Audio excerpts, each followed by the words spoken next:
Hello students. कल अपनों ने किया था विद्युत क्षेत्र और एक आवेश के कारण विद्युत क्षेत्र। आज अपना जो टॉपिक है वो है आवेशों के निकाय के कारण विद्युत क्षेत्र। आवेशों का निकाय यानी कि सिस्टम। अब देखिए सिस्टम में क्या होता है, जिसमें क्या करते हैं अपने एक से ज़्यादा आवेश लेंगे और उनके कारण कुल विद्युत क्षेत्र या परिणामी जो विद्युत क्षेत्र है वो ज्ञात करेंगे। यहाँ पर अपने इस Q0 यानी कि अपने किया था कि एकांक जो परीक्षण धनावेश है उस पर अपने बहुत सारे आवेशों के कारण विद्युत क्षेत्र ज्ञात करेंगे। हमें पता है कि जब एक से ज़्यादा आवेश आ जाते हैं और उनका अगर परिणामी ज्ञात करना हो तो हम उपयोग करते हैं अध्यारोपण का सिद्धांत। अध्यारोपण का सिद्धांत क्या होता है, देखिए अध्यारोपण का सिद्धांत अपनों ने पढ़ा था कि किसी बिंदु पर बिंदु आवेशों के कारण, बहुत सारे बिंदु आवेश हैं, उनके कारण विद्युत क्षेत्र की तीव्रता उस बिंदु पर प्रत्येक बिंदु आवेश के कारण तीव्रता के सदिश योग के तुल्य होती है। देखिए कैसे, मान लीजिए यहाँ पे मैं बात करता हूँ, ये जो मेरे पास है निर्देश अक्ष है, यहाँ पर ये मेरे पास मूल बिंदु है, ये एक्स के अकॉर्डिंग, ये वाई के अकॉर्डिंग और ये जेड के अकॉर्डिंग। ठीक है, यहाँ पर मैं एक आवेश लेता हूँ Q1, एक आवेश लेता हूँ Q2 और एक लेता हूँ Q0। ये दो आवेश हैं। इसी प्रकार से अगर मैं 3, 4, 5 और ऐसे करता करता Qn तक आवेशों को लेता हूँ तो इस Q0 पर जो विद्युत क्षेत्र की जो तीव्रता होगी E जो होगी वो प्रत्येक के कारण जो तीव्रताएं होंगी उनके क्या होगा, सदिश योग के बराबर होगा। देखिए इसे आसानी से समझते हैं। मान लीजिए यहाँ पर मेरे पास Q0 पड़ा है, यहाँ पर Q1 है, यहाँ पर Q2 है, Q3 है, डैश डैश डैश Qn है। पहले के कारण एक तीव्रता लग रही है E1, दूसरे के कारण लग रही है E2, तीसरे के कारण लग रही है E3, ऐसे ही डैश डैश डैश En तक मेरे पास जो है वो तीव्रताएं लग रही हैं अलग अलग के कारण। तो इस Q पे टोटल कितनी लग रही है, टोटल जो लग रही है वो E1, E2, E3 और ऐसे ही इन सब En का क्या होगा, योग होगा। कौन सा योग होगा, सदिश योग होगा। ठीक है, यहाँ पे आपको सदिश योग का ध्यान रखना है बस, बाकी एकदम समान वैसे ही रहेंगी जैसे पहले थी। ठीक है, अब देखिए मैंने क्या किया, Q1, Q2, Qn तक आवेश ले लिए, जो क्या कर रहे हैं Q0 पर आवेश लगा रहे हैं, Q0 पर जो पड़ा है उस पर बल लगा रहे हैं। तो यहाँ से देखिए क्या होगा, ये कोई P पॉइंट पे मैंने मान लिया कि कोई आवेश पड़ा है। ठीक है, अब इसकी जो तीव्रताएं होंगी वो क्या होंगी, E1, E2, E जितने भी होंगी इस प्रकार से, और यहाँ पे मेरे पास जो है वो वैल्यू आ जाएगी पहले के लिए। अब आपको पता है कि विद्युत क्षेत्र की तीव्रता का सूत्र क्या होता है, 1/4πε0 Q1 R01 square R01 cap. ठीक है, ये सारे आगे। अब देखिए यहाँ पे एक चीज़ आपको पता होगी, क्योंकि हम जानते हैं कि R01 की जो कैप होती है वो R01 वेक्टर, R01 वेक्टर का परिमाण ये होता है। तो यहाँ से देखिए ये मेरे पास जो है वैल्यू आ जाएगी। मैंने क्या किया, R01 का जो वेक्टर है इसे, इसका जो परिमाण है इसे मैंने R01 सीधा लिख लिया। ठीक है, तो यहाँ पे देखिए R01 पहले पड़ा था स्क्वायर, यहाँ पे एक और आ गया तो कितने हो जाएगा, क्यूब हो जाएगा, और यहाँ पे ये R01 अलग से आ जाएगा। इसी प्रकार से R02 की भी क्यूब हो जाएगी और R02 अलग से आ जाएगा। इसी प्रकार से प्लस प्लस प्लस Qn तक हो जाएगा, R0n की क्यूब आ जाएगी, R01 वेक्टर के रूप में आ जाएगा। अब देखिए इसमें भी ये पद है, इसमें भी ये पद है, इसमें भी ये पद है, यानी ये पद जो होगा ये सभी राशियों में आएगा। तो मैं क्या करता हूँ, इस पद को क्या ले लेता हूँ, कॉमन ले लेता हूँ। अंदर क्या रह जाएगा, इसमें से मैंने ये निकाल लिया, क्या रह गया, Q1 R01 cube R01 vector, ये आ गया। फिर इसमें से मैंने ये निकाल लिया, ये रह गया, ये मैंने लिख लिया। इसमें से मैंने ये निकाल लिया, ये रह गया, इसे मैंने यहाँ पे नोट आउट कर लिया। अब देखिए क्या करते हैं, अब हमारे पास ये देखिए Q1 है, Q2 है, Q3 है, Q4 ऐसे बढ़ता रहेगा Qn तक। तो मैं क्या करता हूँ, इसे Qi मान लेता हूँ कि ये सारे Qiयों का योग है, जिसमें i क्या हो सकता है, 1 से लेके n तक कुछ भी हो सकता है, 1 से लेके n तक कुछ भी हो सकता है। आप इसे इस फॉर्म में लिख लेंगे। ठीक है, यहाँ तक समझ में आ गया ये क्या चीज़ होती है। ये था हमारा बहुल आवेशों के निकाय के कारण या एक से अधिक आवेशों के निकाय के कारण विद्युत क्षेत्र कैसे ज्ञात करते हैं, विद्युत क्षेत्र की तीव्रता कैसे ज्ञात करते हैं। आपको समझ में आ गया होगा। अब अपने बात करते हैं विद्युत क्षेत्र रेखाओं की, कि विद्युत क्षेत्र रेखाएं क्या होती है। विद्युत क्षेत्र रेखाएं क्या चीज़ होती है, देखिए जो विद्युत क्षेत्र होता है, अपने जो इलेक्ट्रिक फील्ड के बारे में पढ़ रहे हैं, तो इलेक्ट्रिक फील्ड का ग्राफिकल यानी कि ग्राफीय निरूपण करना जरूरी है। इसका ग्राफ या निरूपण करना जरूरी है कि ये ग्राफ के रूप में आप इसे कैसे लिख सकते हो। तो उसके लिए जो है हम इस्तेमाल करते हैं विद्युत क्षेत्र रेखाओं का। विद्युत क्षेत्र रेखा विद्युत क्षेत्र के किसी भाग में खींची गई एक काल्पनिक रेखा या वक्र है जिसके किसी बिंदु पर स्पर्श रेखा उस बिंदु पर विद्युत क्षेत्र सदिश की दिशा में होती है। विद्युत क्षेत्र सदिश का अर्थ होता है ई वेक्टर।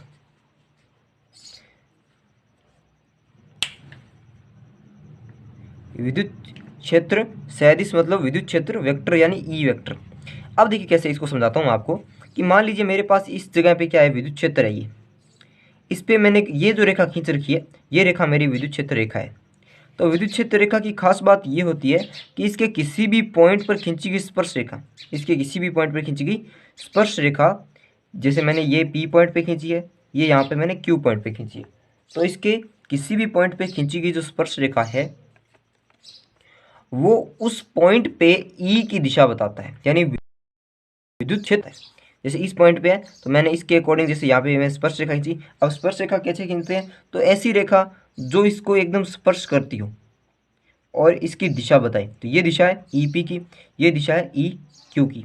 तो पी और क्यू की दिशा बता रहा है, तो ये जो रेखाएं हैं ये जो रेखा है ये क्या है, विद्युत क्षेत्र रेखा होती है। ठीक है, अब बात करते हैं दूसरा पॉइंट कि जो फेराडे थे, वैज्ञानिक थे फेराडे, माइकल फेराडे, उन्होंने इन जो विद्युत क्षेत्र रेखाएं हैं इनको बल रेखाएं कहा था। इसको क्या कहा था, बल रेखाएं, लेकिन बाद में इसे विद्युत क्षेत्र रेखाएं कहा जाने लगा। ठीक है, नेक्स्ट टॉपिक देखिए कि ये विद्युत क्षेत्र रेखाएं होती कैसी हैं।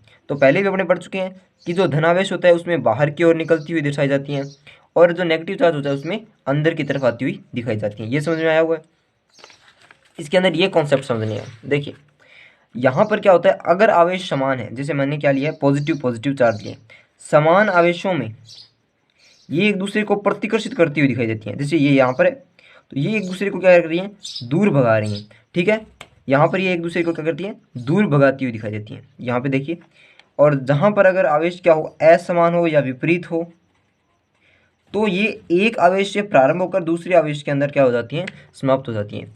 प्रारंभ होती है पॉजिटिव चार्ज से यानी कि धनावेश से, और जो समाप्त होती है वो होती है नेगेटिव चार्ज में यानी ऋण आवेश के अंदर ये समाप्त हो जाती हैं। ठीक है, ये यहाँ से स्टार्ट हुई और यहाँ पे जाके ये समाप्त हो गई।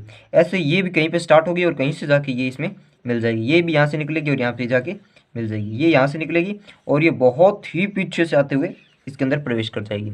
ये यहाँ से निकलेंगी, इसके अंदर प्रवेश कर जाएंगी, सॉरी यहाँ से ये इसके अंदर प्रवेश कर जाएंगे और यहाँ से ये इसके अंदर प्रवेश कर जाएंगे। ये समझ में आ गया कि प्लस के सॉरी ये समान के लिए एक दूसरे को प्रतिकर्षित करती हुई कैसे दिखाई जाती है और विपरीत के लिए एक दूसरे को आकर्षित करती हुई कैसे दिखाई जाती है। ये था हमारा विद्युत क्षेत्र रेखाओं के बारे में। अब बात करते हैं इन विद्युत क्षेत्र रेखाओं के कुछ गुण हैं, कुछ प्रॉपर्टीज हैं इनकी, वो देखिए क्या है। पहली चीज़ ये होती है कि जो विद्युत क्षेत्र रेखाएं हैं ये धनावेश से निकलती और ऋणावेश पे समाप्त होती हैं। अपने पहले ही पढ़ चुके हैं कि यहाँ से तो ये निकलती हैं और यहाँ पे ये प्रवेश करती हैं, समाप्त हो जाती हैं। ठीक है, यहाँ से निकल कर, जैसे मान लीजिए ये है, यहाँ से निकल के इसके अंदर यहाँ पे गई और प्रवेश हो गई, ये यहाँ से निकली और इसके अंदर चली गई, ये यहाँ से निकली और इसके अंदर चली गई, ये यहाँ से निकल के ऐसे इसके अंदर आ गई, ये यहाँ से निकलेगी और यहाँ पे चली गई, ये यहाँ से निकली और यहाँ पे चली गई और पीछे से ये इसके अंदर आ गई, सॉरी ये यहाँ से इसके अंदर आ गई। तो ये आपको ध्यान रखना है। ठीक है, पहला पॉइंट। दूसरा पॉइंट, एकल आवेश के लिए ये अनंत से आती हुई या अनंत पर जाती हुई। मान लीजिए मैं अगर बात करूं कि मेरे पास सिर्फ ये चार्ज नहीं है, ये चार्ज नहीं है, सिर्फ मेरे पास पॉजिटिव चार्ज है, तो ये निकल तो जाएंगी लेकिन ये किसी आवेश के अंदर प्रवेश नहीं कर पाएंगी।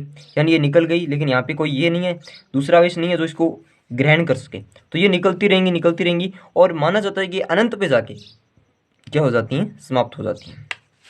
और अगर कोई ये आवेश नहीं है, इसको देने वाला कोई आवेश नहीं है, इसको ये दे रहे हैं तभी तो ये ले रही है, अगर इसके पास कोई देने वाला आवेश नहीं है तो ये अनंत से ले रही होती है, ऐसे माना जाता है। ठीक है, फिर देखिए धनावेश के कारण बाहर की ओर निकलती है और ऋणावेश के कारण अंदर की ओर। ये भी अपने पढ़ चुके हैं कि धनावेश के कारण तो ये बाहर की ओर निकलती हैं और ऋणावेश के कारण ये अंदर की ओर। ठीक है, अब बात करते हैं कि ये सतत होती हैं और इनके किसी एक बिंदु पर खींची हुई स्पर्श रेखा वो उस बिंदु पर विद्युत क्षेत्र की दिशा बताती है और उस बिंदु पर रखे धनावेश, सॉरी आवेश नहीं, धनावेश पर लगने वाले बल की दिशा बताती है। मान लीजिए यहाँ पे अपने बात कर चुके हैं कि ये क्या होती है, सतत होती है, टूटती नहीं है कहीं भी, और इनके किसी भी पॉइंट पर रखा हुआ जो पॉइंट है उस पर अगर अपने स्पर्श रेखा खींचे तो उस पॉइंट पर क्या बताती है, विद्युत क्षेत्र की दिशा बताती है, और साथ में अगर वहाँ पे आप पॉजिटिव चार्ज रख दोगे तो उस पर जो फोर्स लग रहा है उसकी भी ये डायरेक्शन बताती है। ठीक है, उसके बाद देखिए नेक्स्ट चीज, विद्युत क्षेत्र रेखाओं की संख्या आवेश के परिमाण के समानुपाती होती है। जितना ज़्यादा आवेश होगा उतनी ज़्यादा क्या होंगी, विद्युत क्षेत्र रेखाएं होंगी।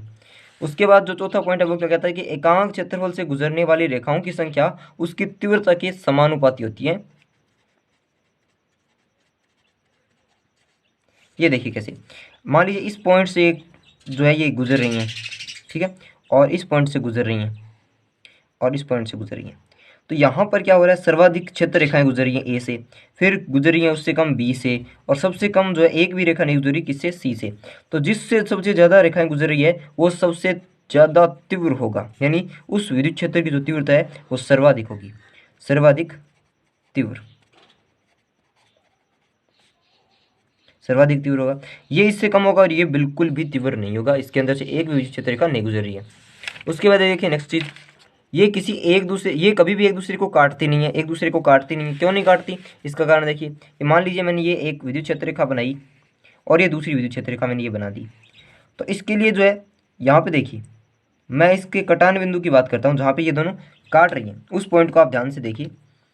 इस पॉइंट पर मैं एक स्पर्श रेखा खींच सकता हूँ इस दिशा में, इसके अकॉर्डिंग इसी पॉइंट पे एक स्पर्श रेखा खींच सकता हूँ इस पर, इस दिशा में। तो देखिए ये भी इसी के लिए स्पर्श रेखा है, ये इसके लिए स्पर्श रेखा है, लेकिन पॉइंट तो ये एक ही है, मान लीजिए पी पॉइंट है, तो इस पी पॉइंट पर विद्युत क्षेत्र की कितनी दिशाएं होगी, इस पी पॉइंट पर विद्युत क्षेत्र की दो दिशाएं होगी, जबकि एक विद्युत क्षेत्र की तो एक ही दिशा हो सकती है। ई एक पॉइंट पे ई की सिर्फ एक दिशा हो सकती है। अगर पॉइंट चेंज होता है वो अलग बात है, लेकिन एक ही पॉइंट पे तो विद्युत क्षेत्र क्या हो सकता है, सिर्फ एक ही दिशा में हो सकता है, क्योंकि ये सदिश राशि है, एक दिशा में होगा।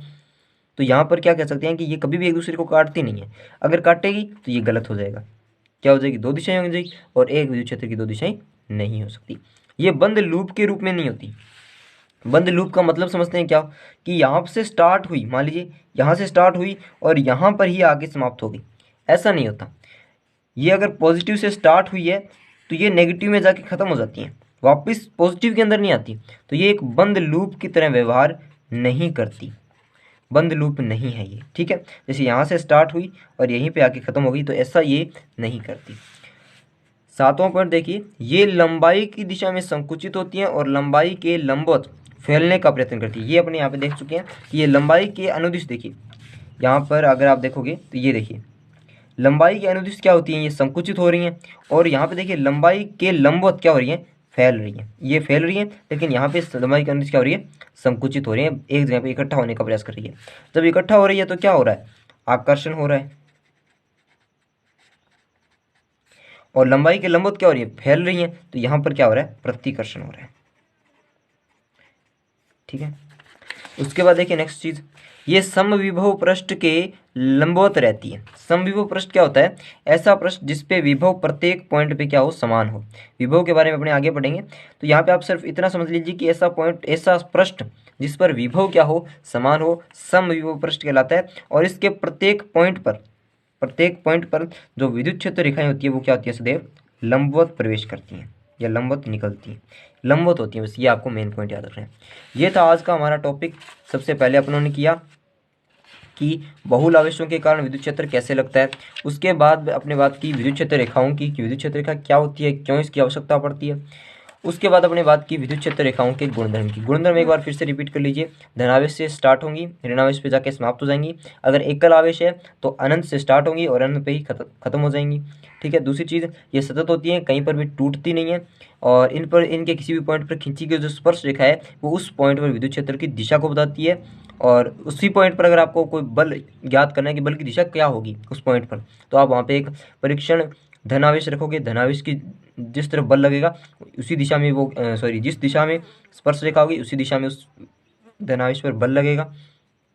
फिर बात करते हैं विद्युत क्षेत्र रेखाओं की जो संख्या होगी वो परिमाण के समानुपाती होगी, जितना ज़्यादा आवेश होगा उतनी ज़्यादा क्या होंगी, विद्युत क्षेत्र रेखाएं होंगी। चौथा पॉइंट रहता है कि एकांक क्षेत्रफल से गुजरने वाली जो विद्युत क्षेत्र रेखाएं हैं, जितनी ज़्यादा विद्युत क्षेत्र रेखाएं होंगी उतना ज़्यादा उसका जो विद्युत क्षेत्र है वो तीव्र होगा। यानी विद्युत क्षेत्र की तीव्रता किसके अकॉर्डिंग चेंज हो जाती है? एकांक क्षेत्रफल से गुजरने वाली रेखाओं की संख्या के अकॉर्डिंग। फिर बात करते हैं कि ये कभी एक दूसरे को काटती हैं, काटेंगी तो उस पर दो दिशा निकलेंगी, दो दिशा एक विद्युत क्षेत्र की हो नहीं सकती, तो एक दूसरे को कभी काटती भी नहीं है। फिर बात करते हैं कि ये बंद लूप के रूप में नहीं होती। बंद लूप के रूप में मतलब होता है कि एक जगह से जहाँ से स्टार्ट हुई वहीं पे आके खत्म होना, तो वहाँ पे आके खत्म नहीं होती। अगर ये पॉजिटिव से स्टार्ट हुई है तो नेगेटिव पे जाके क्या हो जाती है? खत्म हो जाती हैं। फिर बात करते हैं ये लंबाई की दिशा के अनुदिश तो क्या करती है? लंबाई की अनुदिश तो क्या हो जाती है? संकुचित हो जाती है, जिससे ये क्या करती हैं? आकर्षण का जो व्यवहार है वो प्रदर्शित करती हैं। और ये क्या करती है? लंबाई के लंबवत एक दूसरे से क्या करती हैं? फैलने का कोशिश करती है। तो फैलने की कोशिश करने के कारण ये एक दूसरे को क्या प्रकर्षित करती है। ठीक है, ये आपको पॉइंट याद रखना है।